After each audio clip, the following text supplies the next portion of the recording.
What's up, everybody? Welcome back to another episode of EraBody's podcast, where generations collide and cultures combine. Today, we got a great show for you.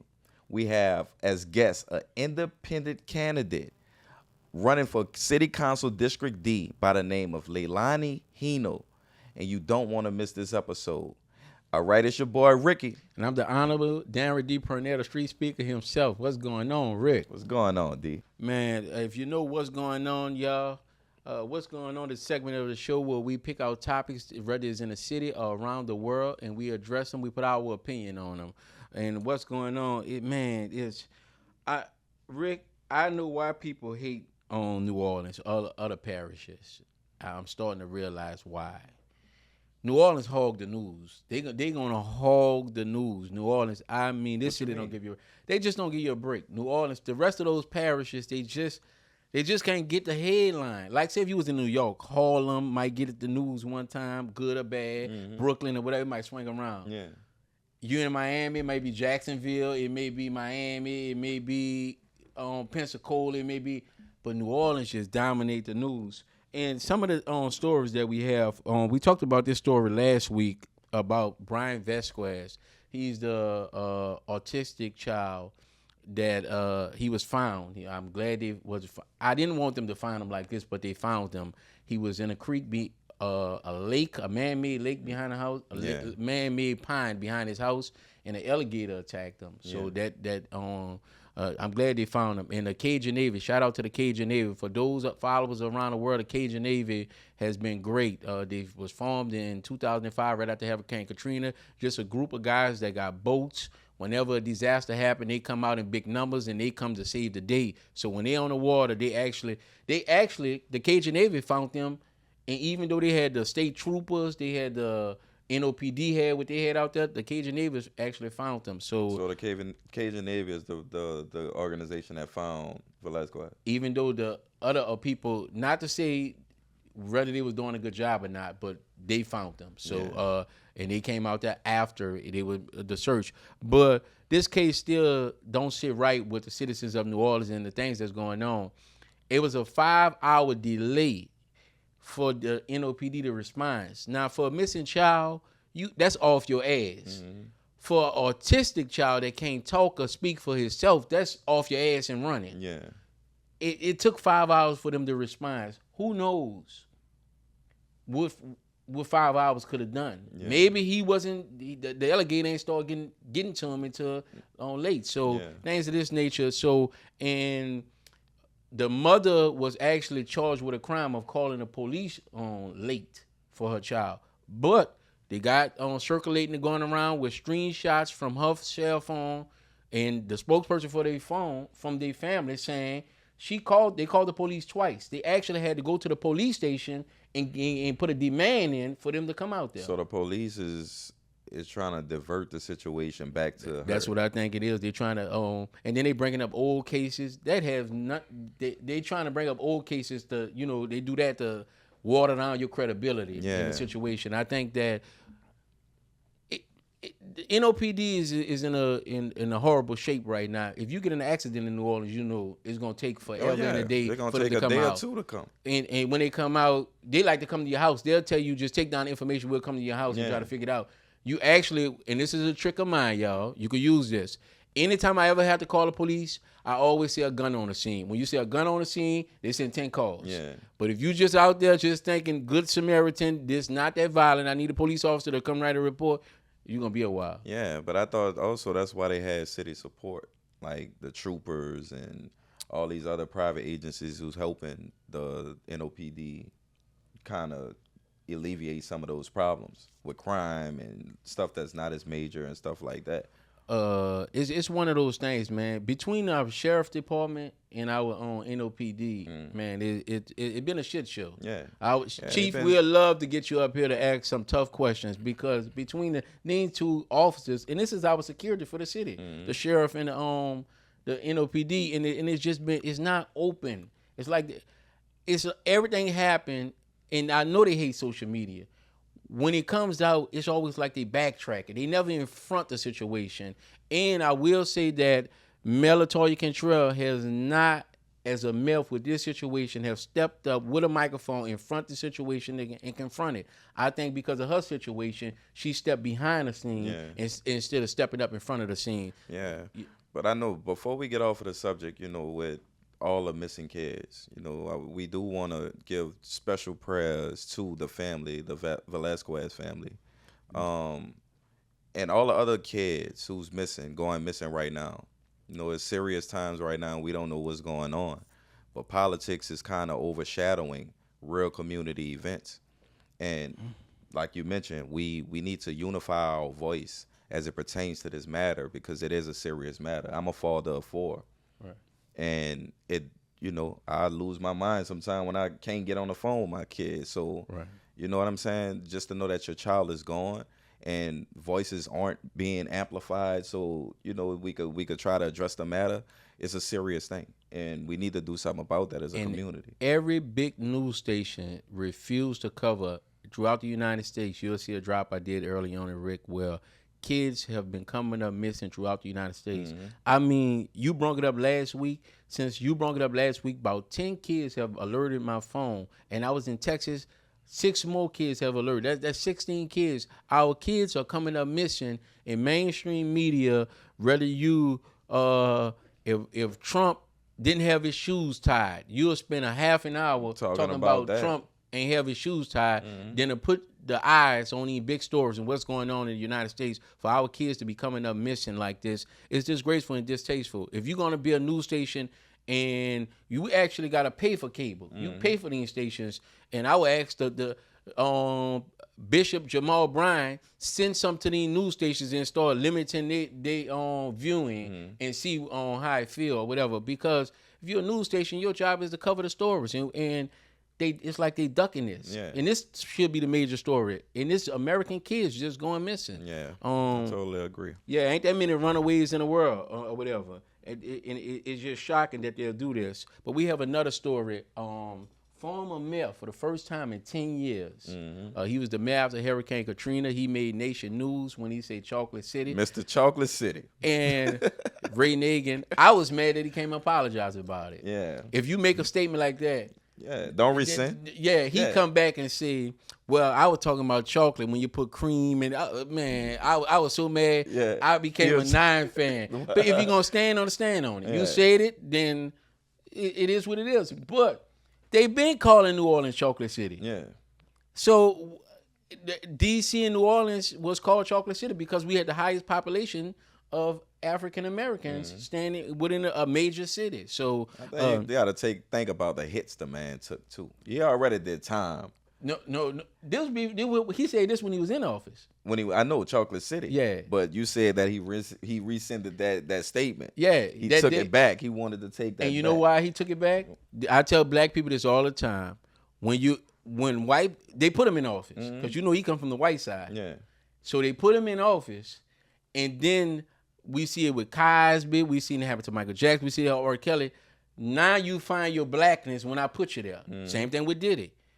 You won't ride. You go by the white man, and he put you there. If I put you there, Rick, I could take you from there because I put you there. Yeah. And a lot of times, they get to a level when they was put there, and now they find their blackness.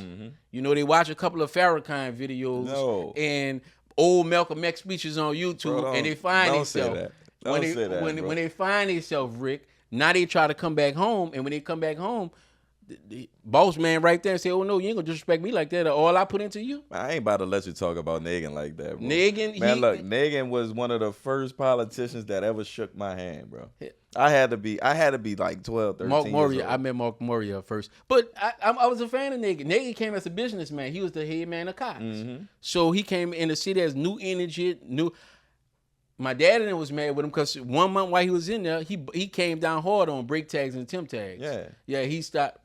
All the illegal brake tags. The city needed money. I guess. So he stopped all the illegal hustles. Yeah. So he started losing hood credibility. But after Katrina, what was amazing about what he said, he started talking about how he went in meetings and they was talking about how they wanted to reshape the city of New Orleans. They wanted to look a different way. Yeah. And Rick, do you think what they wanted they're getting right now? Yeah, and we definitely been gentrified. Man, We being gentrified every day, and more people again, the cost of living. oh man, It's horrible to come down here and think you're gonna find affordable housing. it's not. You're not. At this point in life, in New Orleans, I see that you come out better and cheaper even with food prices, right? Go and get fast food than actually going in the store and purchasing And this a is meal. this is the crazy part about it. At one time, Rick used to be able to look in a newspaper for when I first started. That's how wild it meant for a rental property, and you can tell by the price what neighborhood you're staying in. All right, they got a $400 on 2-bedroom that might be in the ghetto. The 600 a little better neighborhood. Right now, the ghetto is only a couple of $100 less than the ghetto high. Yeah, everything. In the worst parts, they want $1,100. Yeah. And so, and not just think about getting to the good parts. So now, man, rent control is no affordable housing in this city. And when he gave his first interview and he started talking about they wanted to reshape New Orleans, they're getting what they want. Yeah, they're getting what they want. Yeah. And that's why it's so important too with this political season that we in. I'm not saying that I'm for anyone. Well, I actually am. I'm rolling with Royce, And the reason I'm going with Royce, it don't have too much to do with race. It goes back to culture for me. You know what I'm saying? Right. Our culture is already so diverse here. If we continue to lean a certain way, then we're going to lose out as the majority.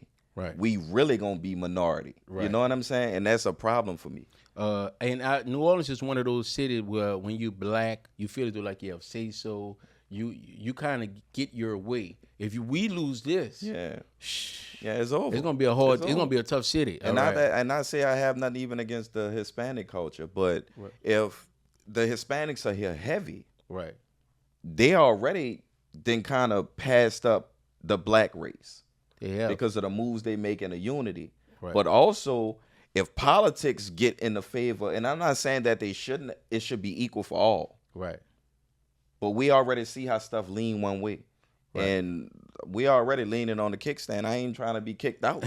I love New Orleans. I ain't trying to get ran out of this place. Yes, and that's why this election is going to be so important. When I run into guys out the hood that says things to this nature, man, I don't really deal with politics. That bothers me because politics affect every part of your life every day. Yeah. So I think that it's important for us to make a decision or whatever, a form decision. You ain't got to debate with everybody. You leave that for the people that have the knowledge. You make your decision, whether you announce it or not. But we cannot lose this city. Yeah, and please go vote. Like, Man, voting matters. Yeah, we cannot. I was in my barber shop, and my barber, he was like, yeah, man, I don't really be into that. You know what I'm saying? I'm like, bro, listen to this. You're a businessman. You are in a barbershop. Voting and politics affect the way that runs. Right. You get credits, you get all these different things, but you don't know because you're so tied into just the art, the scale. Right. And a lot of people get like that. Oh, that's not going to affect me. If you're a business person or just a regular civilian, if you're not out here voting, that is your voice. You will be left behind. And when taxes situations shift and different people vote for certain things, and you wondering why, this is why on this situation. But we have one more thing, and this is embarrassing. A bus monitor in New Orleans was jumped by a kid and her mother. The bus monitor didn't want the child to sit in a certain spot. The child called the mother. The mother and the daughter jumped the child. Yeah. We get to the point where we allowing our kids to raise us and not the other way around. And we get into a point in life where we are allowing our kids to be, we friends with our kids. Yeah. And more than parenting them or whatever. I am a parent first. I'm not my own kid friend. And I'm the same way. And when I saw that story, I was so disturbed. And the reason being is because the lady was sitting down, the chaperone, like she doing what she's supposed to do on the bus. Right. If she put her leg up and said, hey, I need to stop this, that's what you're supposed to do. Right. Safety. Right. Already, the seatbelts don't work on the school buses. Have you ever been on the school bus? Yes. With a seatbelt? Yes. Well, not with it on, no. But they on there, but they not utilized. I don't think the ones we was on even had seatbelts. Yeah, they on there. They on there. But I will say this, that when you do something like that, it's so embarrassing that we live in a culture now that then to stop the situation, everybody pick up their phones and become reporters. Yeah, but that was children too. Yeah. You know they gonna be with the chaos. Yes. Ain't nobody gonna try to stop nothing. But I will say thousands of fights have been around, but it been a lot of situations where we was mature enough to say, nah, this certain stuff you just don't want. Nah, man, this Miss such and such, she cool. Right. We ain't gonna let you. Nah, man. Nah, man. Rick, man, you and your mom, y'all chill out, man. Don't do that, Miss such and such. Yeah. You got to put that to a stop or whatever. Especially on something to this nature. She didn't hit her or anything. She just told her she didn't want her sitting in a certain spot. Exactly. And she tried to block her from getting there. And the girl went told her mom, like I said, the mother's reaction shows how the kid is being raised. Yeah. But Rick, when I go in that court and they front of that judge, everybody, this is what they tell me when I try to talk to some of the parents. Everybody not like that. When they come in front of that judge, you try to get them to wear a suit jacket, Rick, or a suit. Nah, everybody not like that. They got a suited and booted, hair cut straight. Yes, ma'am. Yes, sir. Yeah. All the respect in the world now for the judge because he hold some power in his hand. But if you have that same respect for everybody, whether they sit in a position or not, this generation will be much better. It'll go farther. Yeah. But again, I blame the parent. Yeah. The parent wasn't supposed to go confront another grown up in the way and manner in which she did.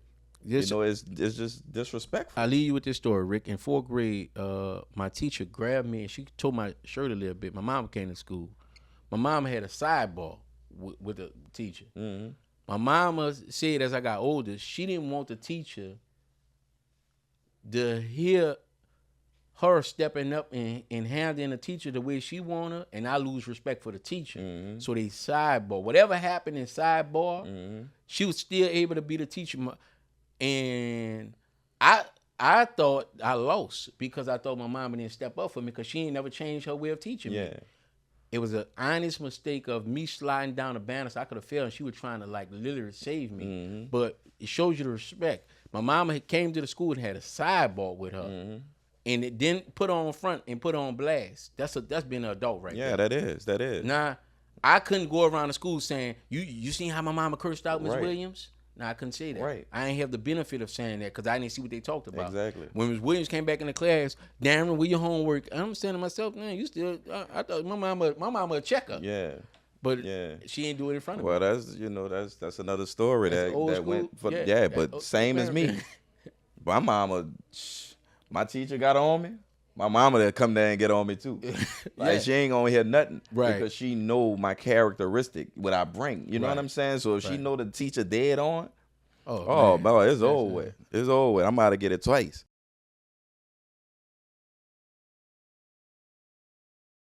Welcome back to the show, everybody. And we told you we have another candidate from District D here to represent ourselves by the name of Leilani Heno.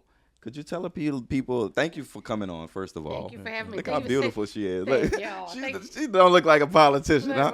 Thank you for saying my name right. I appreciate that. I would have messed it up, y'all. I'm telling y'all, I would have messed it up. So. We practiced a bunch of times. Yeah, right? But thank you for coming on. Thank you. For the audience who don't know you, let them know a little bit about yourself, your background, before we jump into the actual interview. Okay. I'm Leilani Heno. I was born and raised here in New Orleans. I'm a seasoned business owner. I've created hundreds of jobs. I've improved the quality of life for thousands of New Orleanians. I've negotiated contracts with for-profit, non-profit, Fortune 500 companies. I put myself through school. I paid off my student loans. Look, I still have the frame of me paying off my student loans. Come on. I do. And as soon as I paid that off, I scaled my business from my garage to 7 locations. And I did that by using self-sustaining systems. Because when you do when you sell a franchise or when you duplicate something, you have to be able to have it be a system that anybody after you that comes behind you can actually work on. Yeah. And that's the one thing that I think that our city is missing. Honestly, I don't think I know. That's the one thing that our city is completely missing. And I can give you an example if you want me to. Yeah, please do. I mean, go ahead. I want to hear it. Let's give you a real life example. It makes sense, right? So a little bit earlier, we can get into it some more. We talked about blight. So I had this young man who came to me. Actually, I had 4 people so far come to me with the same problem. The grass is overgrown. They keep calling 311. over and over. It's been 2 years. It's 5 feet high, right? So this young man, Franklin Avenue, he called and he says, I've been calling. We have needles, mattresses, all kind of stuff under here. He's been calling for 3 years. He keeps calling his councilman. His councilman told him literally, quote, and I saw the email, I don't have a contractor in my office. I don't have a grass cutting service in my office, which I found very disrespectful. Yeah. He says, you need to call 311. This young man had been calling 311 with his whole neighborhood for 3 years, right? Yeah. I took the time to put the ticket in for him. Nothing he couldn't have done himself. I put the ticket in through 311. I said, let's give them a chance to do their job. But I did call other council members and lean on them a little bit. Both of our council members at large, in fact, lean on them a little bit to get them to help me in 10 days. Yeah. Grass is cut. Got pictures of it on my page. Mattress going, needles going, everything. So this guy is so happy. I swear to you, you can go see it. He put one of my big billboards on his roof. Of course, he's going to get his whole neighborhood to vote for me. But he's telling his whole neighborhood that his problem is fixed. And I told him, I'd love to take credit, but your problem is not fixed. Your problem is going to happen again, and you're going to have to do the same thing and call and jump up and down and lean on council members and do it just to get this done because there's no system in place. Yeah, you're totally right. And before I let you go, I need to say this. As far as systems, people don't know the chain of command. Yes. So with your campaign and what you bring forward, and once your city council of District D, Yes. how will people know that or who to reach out to as it pertains to certain stuff? Because regular civilians, we look at politicians and be like, oh, they're in the seat, but they're unreachable. Gotcha. And we don't know what chain to go down to get certain things done. What's the role of a council person? You know, the role of a council person, quite frankly, is to be your last line of defense. I mean, the council person's supposed to be for you every day, all day, doing what the people want. Before we are your last line of defense. That's the role of a council person. The council person also has to have the temperament to be able to cooperate with other people. What's missing, and to answer your specific question, is education, because now we're taking so long to get stuff done that people think you call your council person and get your grass cut, and that's not the case. That's not the way it's supposed to be. So education-wise needs to happen. Your boy, I can't think of what his name. He was running with me. He got disqualified. Kevin. He puts out some good videos. Yeah, he puts out some really good videos. Right. And in those videos, he's educating on, who does what in the city. So that's a good start. But even if he's educating the people in the city, that doesn't mean the people behind the scenes are following the roles that they're supposed to be following. Right. So even if I tell you the right chain of command and you do it, doesn't mean the people behind the scenes are doing what they're supposed to be doing. Okay. And we don't have human resources across the board for all departments. So it's kind of like I have my own staff, you have your own staff, you have your own staff. And so unless we get along, stuff kind of, I always say we govern the way we fix our streets. Yeah. We just patch holes here and there. And yes, we do. Yeah. I'm a rebel by nature. A rebel? Yes. All right. Mm-hmm.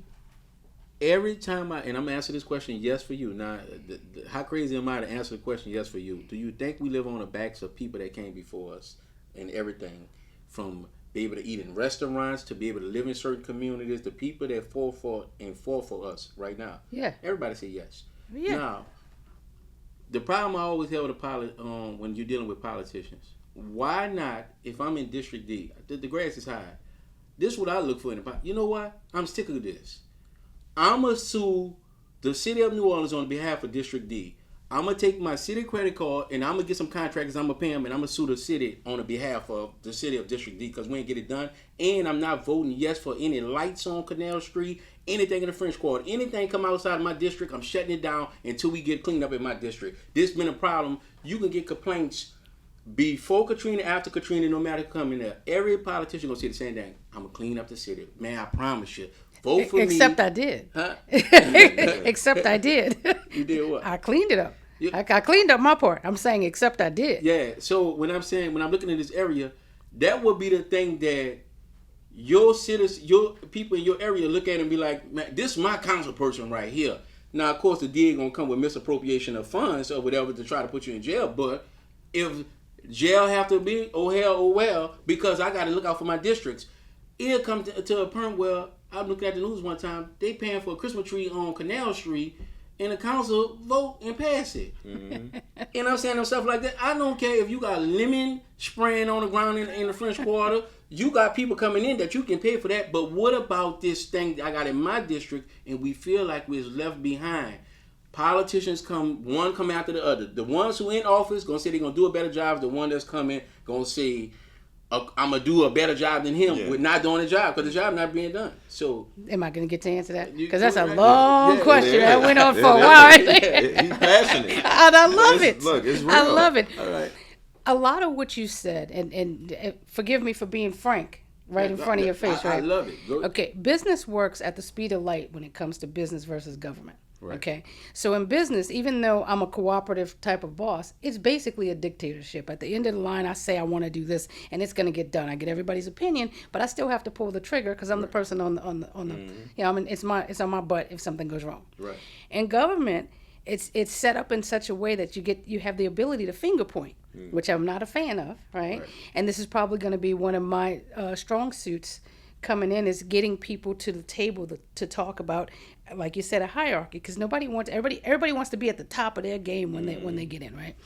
Some of the things you said behind the scenes, I think people don't know. You talked about the grass, and you said that you would sue this person and you get this done, blah blah blah. The people who work at Public Works, I feel so sorry for them, because these are human beings. First of all, let's never forget that. Okay. The morale must be horrible because we talk about them like a dog all the time. Just think about that. And morale is important for you to get a job done. So that's the first thing. Second of all, they're incredibly short-staffed. They're short-staffed, though, because of the budget. Now, that's something we can control. We keep, and I'm speaking as if I'm a councilwoman already, we keep on the council robbing Peter to pay Paul. Right? Something goes wrong, that patchwork again, and we grab money from here and we pay for this. We need something done, we use contractors, and contractors cost a lot more than employees. Right. Yeah, okay, right. They do. That's a huge problem that we need to fix. Right. So to help fix your problem, and I'm talking about systems, right? To help fix your problem, one of the things we need to do is we need to take that money that we're paying overages and put that into employee development. We need to pay employees, first of all, make them feel like they deserve to be there and that we want them to be there, right? Let's increase morale first. That's one thing. Let's increase the workforce at that place, because we only have a few people to fill potholes. So you can sue who you want, but we don't have nobody there to do it. So we need to, as a council, get these systems in place, almost like a business, and they are businesses. It is. There are businesses. All of it is business, but they're not being run like a business. That's the huge problem. When you look at, like right now, I'm being interviewed, not just here. I'm in the interview process, right? And the citizens or the bosses, okay? And I always tell them, when you look at us, think about, you play football, you watch football. I know you guys watch football. You're creating a team. Right? And on this team, these are not my predictions except for Leslie. We know for sure we have Leslie, right? Right. That's done, right? The way the numbers are looking, I'm not endorsing or anything. It looks like we're going to end up with JP, the way the numbers are looking. And the way the numbers are looking, just the numbers, it looks like we're going to have King. Now, if we end up with those three, we have three brilliant attorneys, but we don't have any innovation. Yeah. That's me. Yeah. We don't have anybody that knows how to set up systems. That's me. We don't have anybody that has critical thinking skills, who knows. I travel almost, I'm not going to lie, for a living. I even have a travel page. And I take what I learn when I'm out and I bring that back and innovate my business. And that's one of the reasons why I'm still in business, because it's hard in this city. Right. We need people to go out and find places or to use things that work in other areas and bring them back here. Instead of, we're constantly playing cleanup and we're not getting the basics done.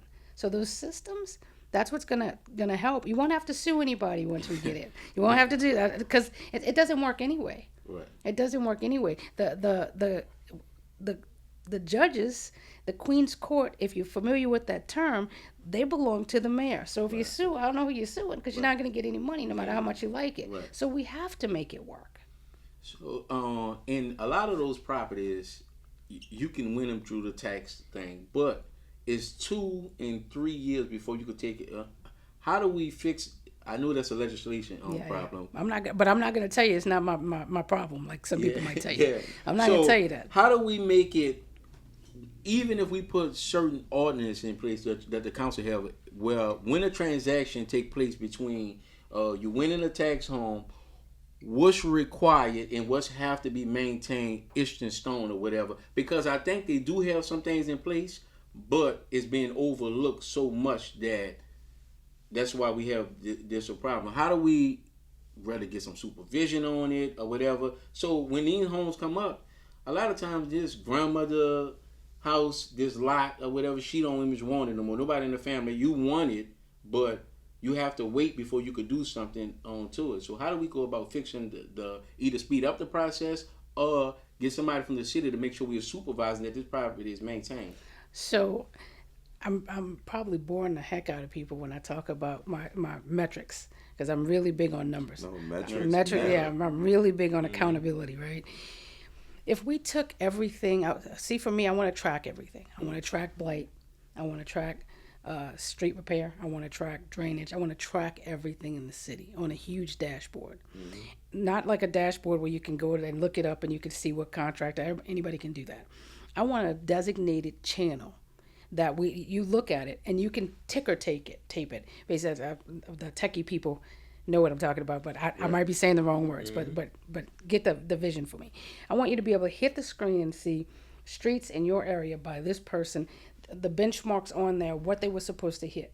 I want accountability measures in every single contract, everything ahead of time, so that when we come to the table, first of all, it should be the mayor and the city council coming together with these contracts, in my opinion. Right? So that we won't have to sue people later, because if we make it together, we made it together. Right. But in the contracts, if you take this contract, the benchmark for this is by this date you have to have this done. By this date you have to have this done. And I want to be able to see what those are. We as citizens, we see. Right. When they get to that benchmark, if it's not done, there needs to be a consequence. There needs to be a reward and a consequence. And the contractor gets to decide based on his level of work. Right. So if we build rewards and and consequences into our contracts, we kind of alleviate a lot of things. That's what I do for business when I want my contractors fixing my house. You get this done in this time, you get an extra $2,000. You ought to see them run. Yeah. You know, but if you don't, I get $1,000 off the price. Yeah. They agree to it ahead of time, and we abide by that. So I love that. You know, I love the metrics part. The you being a person who can be held accountable. Yes. But for even a business person standpoint. Yeah. But for the people who know the corruption in this city. I've seen it right? already. Yes. About even money being moved into certain spots and certain individuals because of relationships and stuff like that. How could we trust a business person to come in there and not finesse the system? So I like to say when people get up here and they say, what's your track record? Look at your track record. And people keep saying, the council people, look at the last 4 years. I always say that's not enough.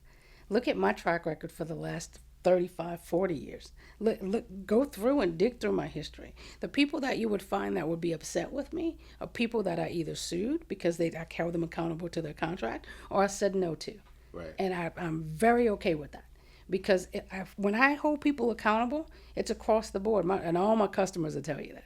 The other thing that feels good to me is the franchisees. All 4 of mine were customers at one time, so they know my system. They worked with me 2 or 3 years as a customer, and then brought into the business because they trust me that much. Right. That's important. That's important to me. Yeah. That means something to me. So when you think about that, the checks and balances that you have to put in place, at least for me, when I'm creating systems, they're in place for all of us. Right. So if we get those in place, you won't have to worry about me, because you'll be able to see on the dashboard what I'm doing with the money.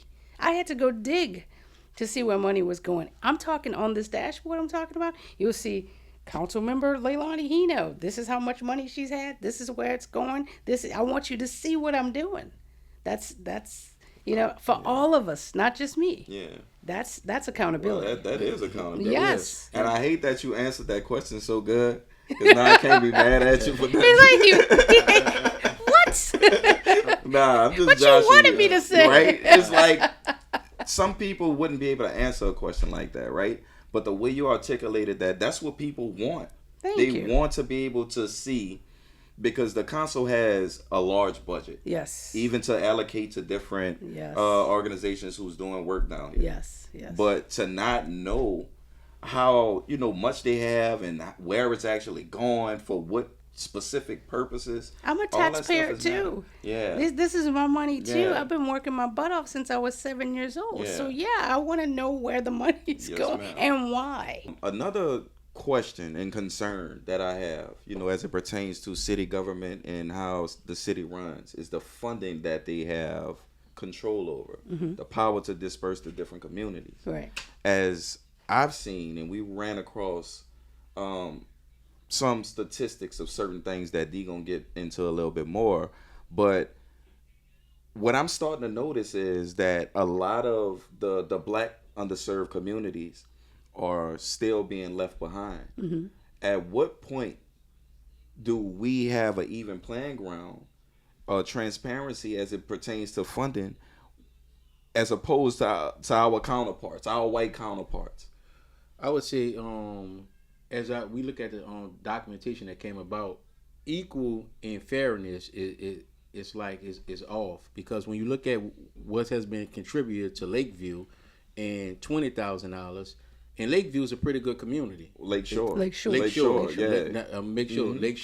is a pretty good community. Mm-hmm. So if I'm giving out funds to help somebody, they're already in a pretty good position, unless it's mandatory that I have to give everybody the same amount, and it's not. No, it's not. So, and that's what we talking about, equal. So for you to give Lakeview $20,000 and other communities, some of them got $3,000, some of them got $2,000, that have to be answered. And if you sit in office, it makes no sense for me to give a poor neighborhood that need funding less money, and a neighborhood that's in good position, they get more money. Right. But not only that, is the person who received the money worked for the council person that got the money. Yes. So I saw that myself, and I actually called it out. I called it out on my page, and here's the kicker. I live in Lakeshore. So you would think that I'd want to keep all the money, but that's just not fair. That's just not the way it's supposed to be done. My biggest concern about that issue that I saw that our council person gave that much money to Lakeshore is more that his liaison also is on the board of that association. And that just, for me, feels like a strong conflict. I know for business, it's a conflict of interest, right? That doesn't make sense to me. The way, if we do this dashboard that I keep talking about, what we would be doing is we'd be tracking, like I said, blight. We'd be tracking street service. We'd be tracking drainage. We'd be tracking everything, right? And then that way, that tracking is going to drive equity-based budgeting, which means that if there's more potholes in your area, the budget's driven by that. Yeah. Right. Not me giving it to because my liaison happens to be on the board and I don't know how that happened. Yeah. But to get that much money and then other communities are not getting. Now I don't know if other communities didn't apply. I don't know. I'm pretty sure people applied. People applied. I think so. I can't speak to it, but I think so. And it does look like a red flag as far as the amounts, because I know Lakeshore got more than all the other communities combined. And Lakeshore is one of the better communities that we have in the city of New Orleans. And again, I love my neighborhood, and I don't think that the residents even know anything about this. I don't think the residents had any foul play or anything on it. But I do know that as a council person, you know better. Yeah. As to me, this all falls on accountability of the council person. And so I feel like if we keep saying as a community, I mean, we're what 80% black in New Orleans? Is that the right percentage? It fell. I think we at like 56 now. Oh, it fell. It fell tremendously. We're not, as we talked about earlier before you came on with Ray Nagin, as he sat down with the plans to organize, redistrict New Orleans or whatever, population have definitely dropped, and it made it harder for the ones who traditional New Orleans to stay here. So it dropped tremendously. We like 50. look, at the snap of a finger, if we don't get a hold of it, we'll be losing majority in the city of New Orleans. Then we need to vote. Yeah. And we need to stop voting for people who look like us but are not doing things in our favor. Yeah. That's just, I mean, that to me is huge. And a lot of people are missing that. They just vote. I've known so many people like, I'm voting for this person because I know him, because we went to school together. And it's like, I know my brother, but I wouldn't let him handle my finances. You know, I mean, it's right. Like it's not helping our families. And I think voting now has become, if you look at on high schools, it become the most popular thing. So now that it's homecoming time, and you watch the kid that got the most money, their parents can do more and give more, and plus they're popular. And the kid that makes straight A's, that got the school in the newspaper and everything, that's not his parents' focus, or he just that nerd kid, and they don't just have the funding to do it. So he'll never win Miss such and such of a school, a Mister. They'll never win but they should be the face of the school, because what the school bring in and the attention that the school get academic wise is because of those kids. So, you're right. That's a good point. You're right and kind of wrong a little bit about that. And the reason I say that, because our executive producer, she was Miss Joan Mack. She also was top 10 in academics. No, see, that go hand in hand right there. But I'm talking about, but most times it's not like that. But we talk about for academics. She made the newspaper and everything for academics. But that's different. Yeah. I'm talking about the ones that CD students, but they're popular. Yeah. Which I was. Yeah. I kind of knew he was talking about it. But which I was. Yeah. But I'm always overshadow the guy that should get the job, because he's gonna make the school look good. I'm just so happen to be popular. Yeah. So I think that it falls into politics in real life. Now, this particular person, you know them, but can they do the job? No. And like you use that family member. I got uncles that's and aunties that I don't trust in certain situations. I won't put the Thanksgiving dinner in your hand. No, that's too big for you, T. You more hot dogs and water. See? You more 4th of July. Swagman's hot dogs. But it's also about the marketing and the way you put yourself out there in any endeavor that you're going into. It's about the marketing. Marketing costs money. That's what I'm talking about. That's what she get her to. And that's what I'm talking about. But they got guerrilla marketing. And I'm doing guerrilla marketing. You hear me? And that's the strongest marketing. We can't forget that marketing does cost. Listen, guerrilla marketing is the best in my opinion. It is. But you still have to be able to match up to those billboards and those huge signs. You're right. You know, it's you're right. But what I know in New Orleans too, we are a close niche community. You know, close knitted. Yeah. And word travels. Yes, it needs to. It travels, and a lot of people, if like, they have lineages of family here, like, and one person in your family know. That's true. The other 1,000 know. Right. That's true. You know what I'm saying? Right. So guerrilla marketing, it works, especially for an independent candidate. Tell your people. Tell your people. And I met this woman, Heno. You know, and that's the best thing, when they can actually, when you're an approachable person, when you can go and have a real conversation with them. Yeah, I feel like that's the best way to get to me. And I'm never gonna change this. This is who I am. Not just a answer, but a good answer. Yeah, they got some people that give you an answer, and you went to them, and then you wind up around the corner. Then you like, how I get around here, because the answer took me around there. Yes, ma'am. You got my respect. Thank you. In your district, and it's one of the things that as I travel, I pay attention. In other cities, Atlanta, Houston, and the comparisons have to be there. Their small business, when their business leaders get in office, they could take a $80,000 a year man and turn him into a $500,000 a year because he's winning city contract. The complaint that I'm having, the small dogs that's business owners that's they got the skills that's in the city of New Orleans, we're not eating the way we're supposed to eat. All this partying. So what? You smiling in my face telling me the Super Bowl down here. How it benefit me. When the Super Bowl come down here, and we got the Super Bowl, Essence Fest, Sugar Bowl, Jazz Fest, and all these things, and I made $100,000, and I'm in compliance. How you take me? I'm legal. I've done everything right. Whatever. Even if I'm riding a coattail of a heavyweight, I should go from a $100,000 man to at least a $300,000 or $250,000. I should be able to grow that just because in my backyard, and I have all the insurance and everything that you need. How do we make sure that a small company, concrete or whatever, he's gonna eat when these big events. Because it seems like we fight for the big event, and then it's like the same people that been getting the contract get the contracts, and I'm sitting there. If you ain't got no favor in the city, bro, you ain't getting no. That's what I'm trying to say. So how I get in the door, and I'm not one to come to your $150 dinner. Right. That's not me. Right. Yeah. Right. So right, I'm not gonna be in a who's who. But how can I do the right thing? You're a council person. You're my own council person. I'm doing the right thing, but I'm not coming to your event because I don't go out like that. I got 5 kids.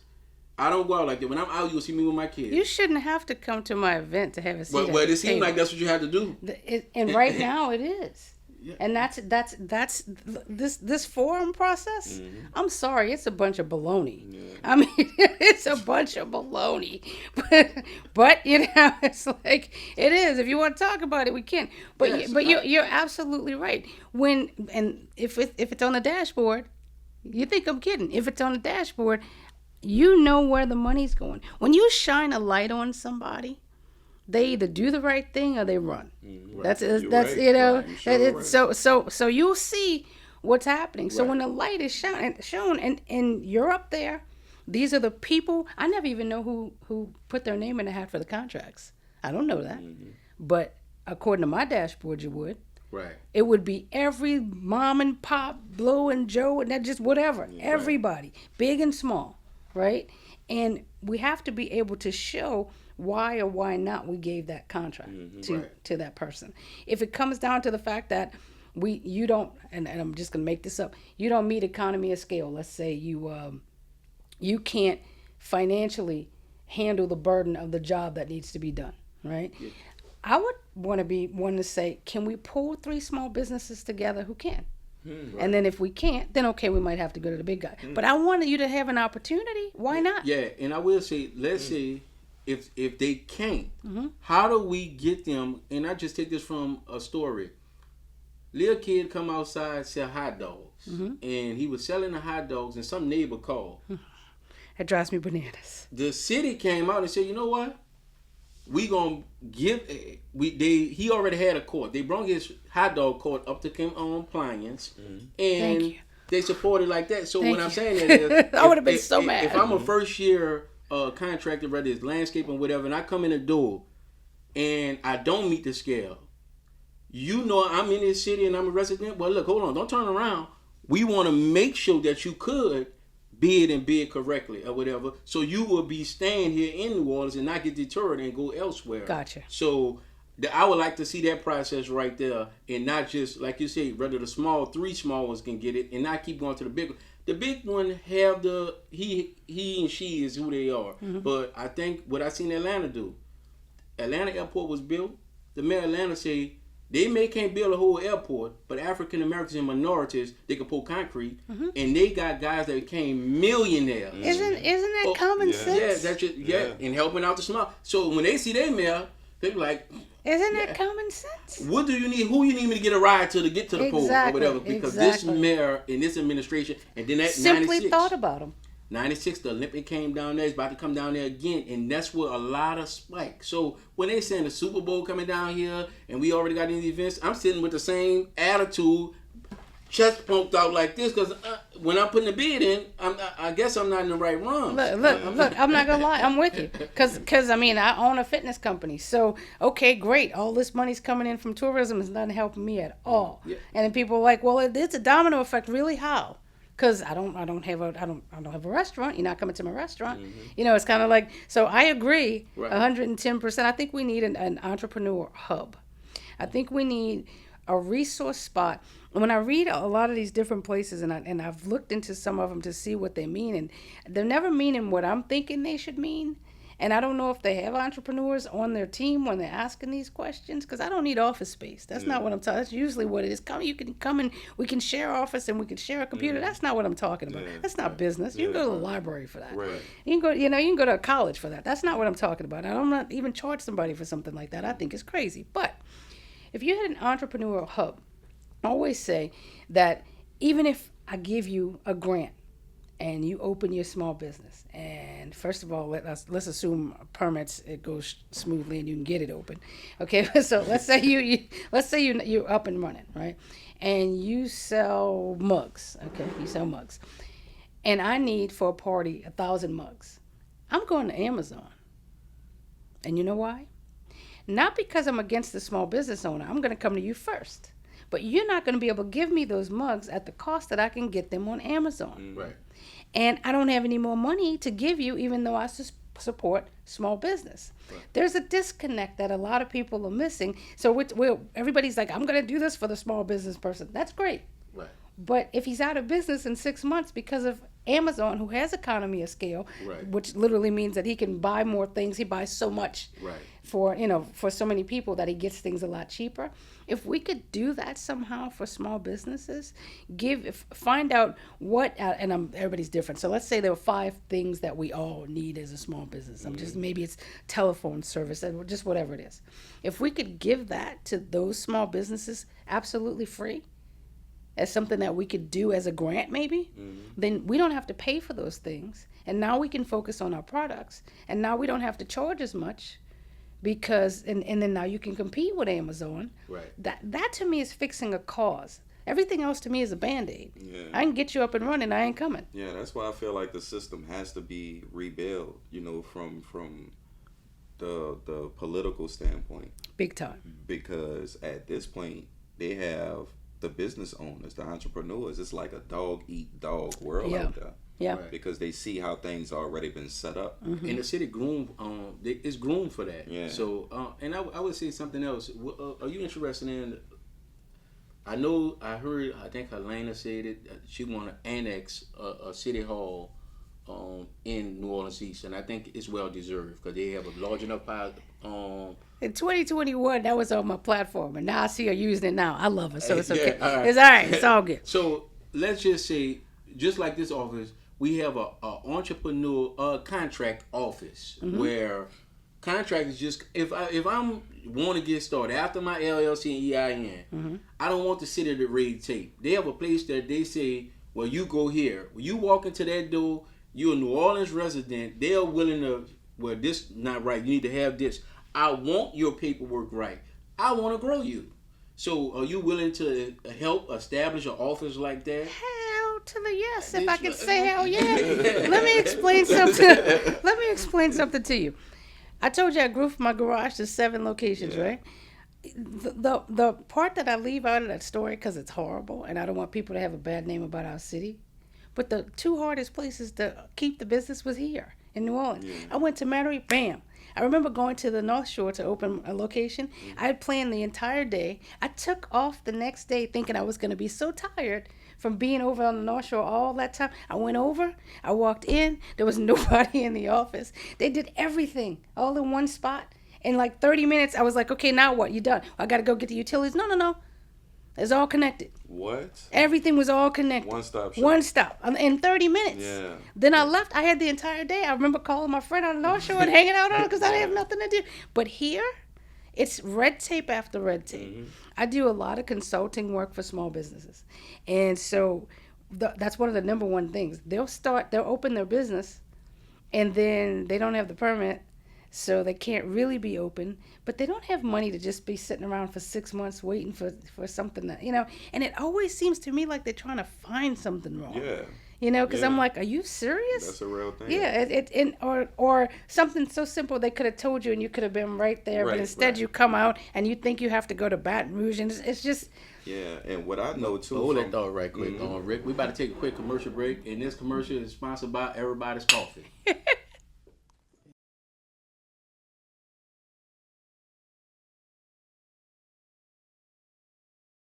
Okay, welcome back. And before we went to the break, I was about to mention about a relative that I have in one of the city departments, right? And we was talking about red tape before we left off. So a supervisor within this department, this individual that I'm talking about is just the office manager, right? The person over her boss, she was working double shifts, not double shifts, but double workloads for herself and for another person who's supposed to have that spot. Gotcha. The city supposed to come up with something where they pay her double shifts to do that. Okay. Pay her double money to perform. Because she's 2 doing different 2 duties. jobs, right? So I thought that was cool, right? But then they got to this point and it was like, because this specific individual didn't want to deal with complaints because it really wasn't her role to do that. Okay.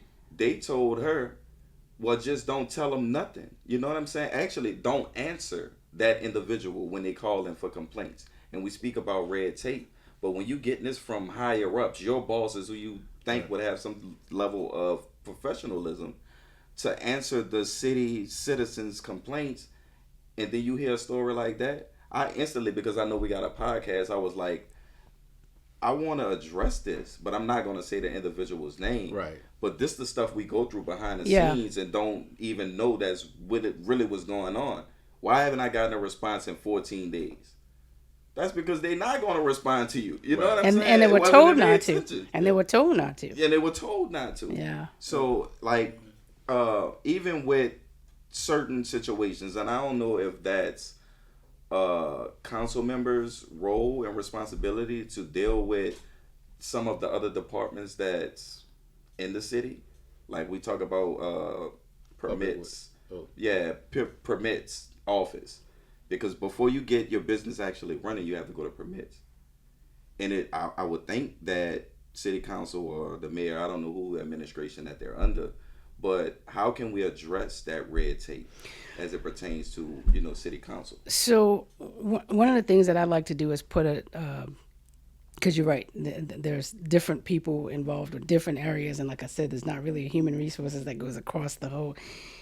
If we start a training program where the council and the mayor sits down, and I would think they would want to, especially the at least all the things all the new mayors are saying, I would hold them accountable because they're all saying this, right? Mm-hmm. To sit down and work with the councilman so that we can get together with, not necessarily could be me, but somebody who understands what training is supposed to look like.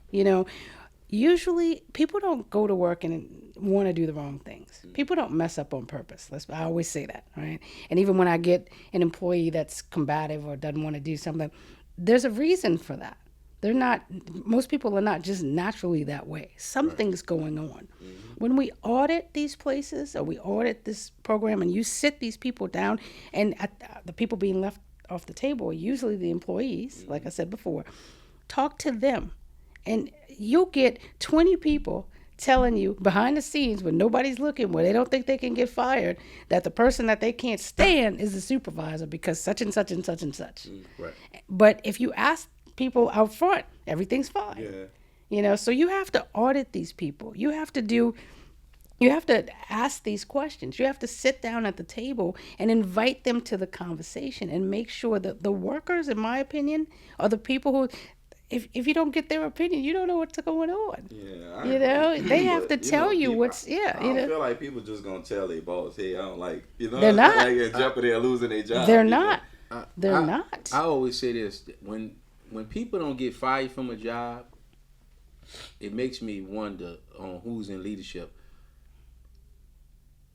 When you see how bad it's been, but nobody's getting fired, that means you just keeping bad employees. Especially when you tell me it's a shorthand, you just keeping bad employees and just they keep rolling. And when new employees come in, they get rained out because they didn't come there for that. Mm-hmm. They thought they was getting a career opportunity. And city jobs should be a career opportunity. I think so. But when you don't fire anybody, it bothers me. When I take mentorship classes, billionaires, high millionaires, they fire you. Yeah. I fire. Yeah. I mean, or you're going to fire yourself. It's a tough situation, but you got to create the culture and you got to sort it out. You got to get cancer out of the building. Yeah. And that's the same reason why you put those benchmarks in place. It makes it easy for everybody. These are the goals. This is for everybody. Mm-hmm. You have accountability goals for all of those people you're talking about. And if you're not hitting those goals, there's a consequence. And that may come down to third consequences being fired. Mm-hmm. And then you simply follow through. But you're right. A lot of things aren't being followed through. I mean, you say about these forms that they have, and I want to ask you: are you running as a Democrat, a Republican, Independent? On your I own? always say independent, but they have us listed as no party, so no party. Yeah. And I've always been. It's not brand new or anything So, like that. in this Democrat stronghold, which New Orleans is, why I have no idea. Black people, I remember the day they're gonna come, we gonna wake up. It's a Democrat stronghold. Mm-hmm. It's hard to win when you're out of there. Are you feeling pushback from not?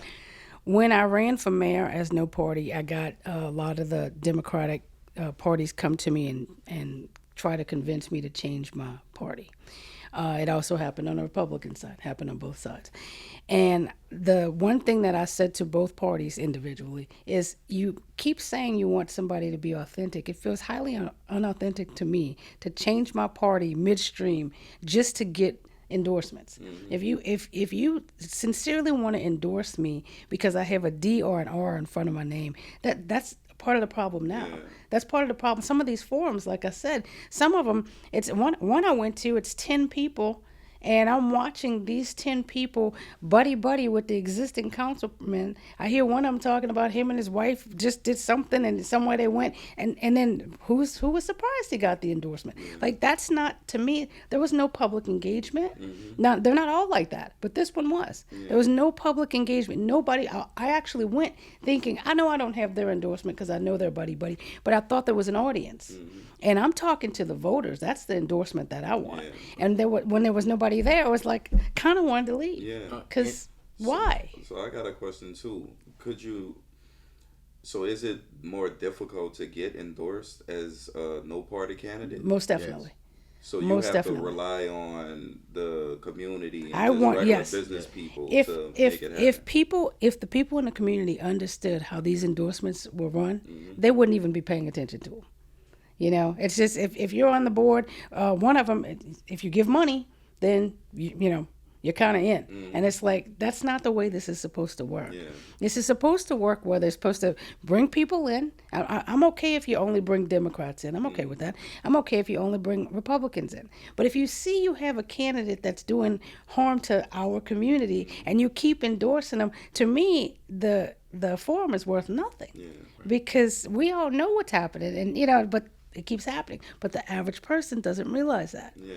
So they're like, ooh, they got all these endorsements, and it's just 10 people, like Oz, behind a cloak. And it's kind of like, okay, but that's happening a lot. And that's what's been kind of influencing the way the turnout has been over the years. Yes. Because you see these big name organizations. Yes. And like you said, there's only 10 people behind it. And I'm like, money shouldn't be. No. And I'm talking to the audience, like money shouldn't be the main contributor to you wanting to vote for somebody who's actually qualified. Money is just a cover up. Right. For sure. At some point, you're going to be covered up too.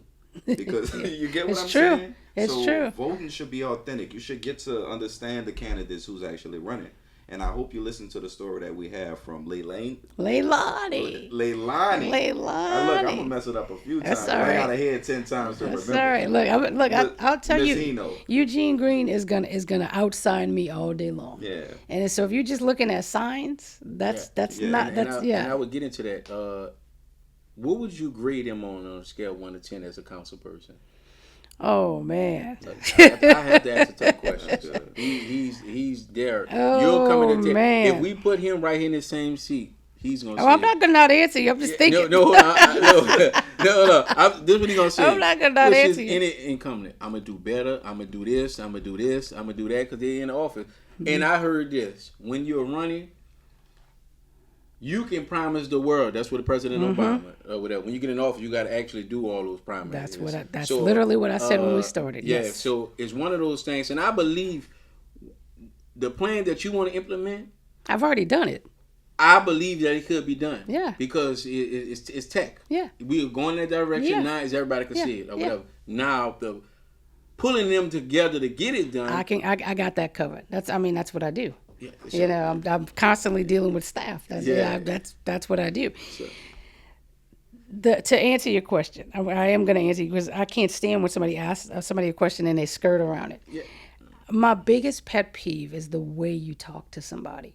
That's huge for me. That's I mean, if you wanna upset me, talk down to somebody that for no reason, right? I've seen that a lot from our existing councilmen. I've seen you can go on Nextdoor and read it yourself. You can go. You can look at the next up level up step up forum, the way he spoke to one lady in the audience.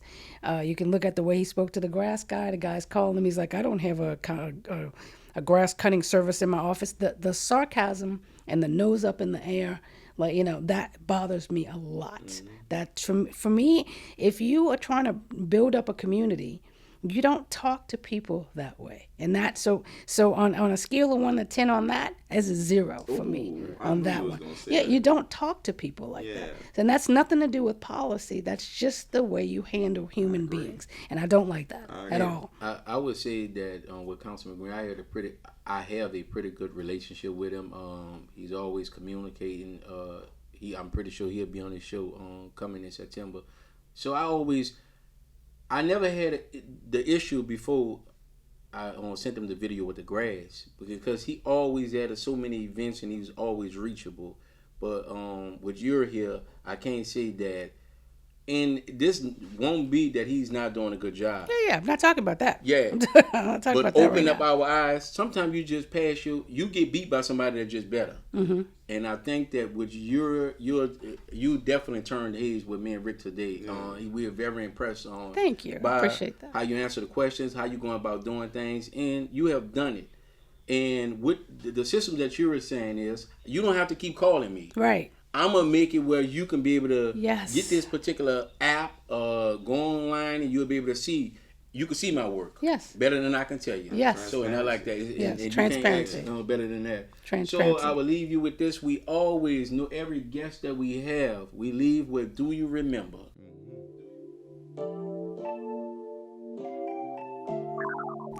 Do you remember is a game that we play with every guest that come on. We take you back through a timeline and through New Orleans, the world, and we see what you can know. What you know. Uh-oh, I'm All nervous. right. I'm nervous. So, all right. This one right here. This, when I came up, this is before Walmart took off. Tell me what you remember about Swagman. Oh, those hot dogs, man. They had foot-long hot dogs. I remember being a kid and we'd go to the grocery store. My mom was going to the grocery. I couldn't wait to go to Swagman's because they give you that. It might have not be that big, but I was a kid. Oh, yeah. So as a kid, It it looked like it was like this. Yeah. It's probably like this. The hot dogs at Swagman's. That's what I remember. Do you remember the kids waiting outside, especially around the first of the month, asking people, can they help them with the bags to the car? Yep. Oh, that was me, man. Rick, I made a killing, boy. Yep. So I was carrying bags to the car, and then Swagman threw me something extra. Remember, you used to have to put the quarter in to get the basket? Yes. You used to have to go to all the baskets in a row. And then you get your quarter You back. had to get a quarter just to get it out. Mm-hmm. So when a woman is coming from the thing, I was like, ma'am, I can roll the basket back. She was like, she'll give me the basket, and once I go put it back in, the quarter comes out. Back. This one, the quarter went false. So a lot of youngsters, you might think a quarter now is $5 now, but back then a quarter was a quarter. You should do that again. All right, I looked at the numbers, and the numbers is down with African Americans to 47% now in family reunions. Tell me about your family reunion and how you go about bringing that together, and how we go about boosting that back up. Wait, ask me that question again. It's 47. We went all at one time after slavery, and I read the story was tremendous. Our families were so separated. They used to put in a newspaper to find the other family members. That's how the family reunion came about. We invented that. So we found our family members and we started. It was like at 90%. Right now in 2025, we have fell all the way to 47%. Can you tell us about your family reunion and how can we, our audience, try to bring our family back together? I have 72 first cousins just on my mom's side. Wow. Now, my last name is Heno, but I'm a Barnes. So if you know Rudy Barnes, the white Barnes, Kevin Barnes, I'm Robin Barnes, I'm a Barnes. Yeah. But my mom married a Heno, so that's why, right? So, and getting all those people together, it's interesting because when the matriarch dies, it seems like the family kind of falls apart. Yeah. And so we have been, I have to admit, the last family reunion we had, in fact, I just pulled out a T-shirt that we had. It was a long time ago. I think we had one after that. But it is very difficult to get us all together at one time, unless there's a funeral. It seems like when there's a funeral, we're getting everybody back together. You asked me, how would I get us back together? Because we stay on each other so much. We can actually make that. There's this community engagement that I want to do where we are promoting each neighborhood. You know how we say I'm from Treme, I'm from Lakeview, I'm from Gentilly or whatever, right? I want to do it to where we have pride back in our neighborhoods, and so that we have a contest at the end of every month: cleanest neighborhood, most drains clean, whatever it is. And I want to hire young kids to do things and teach about drainage and stuff like that at these different neighborhood things. We can use those events, now that you're saying that, to make bring only family T-shirts. How many family members can, we can add that to one of the benchmarks to win. I like the benchmarks. How many Borns you see in a shirt? How many, so we could actually do that. Competition. Yeah. Yes, and I think that'll spark neighborhoods to want to win Yes. that contest. Yes. Everything that you have said so far is about when you say incentivizing the contractor. Now you bring that in there. Once the incentive in it is anything, competition is on. Yeah. So that's great. And we like our competitions. And my last question to you, they have a lawyer. He's been on Billboard since I was a kid. It's like he never aged. His name is Morris Burke. Yes. Can you tell me his phone number? One code, that's all. Well, now it's, if you know, you know.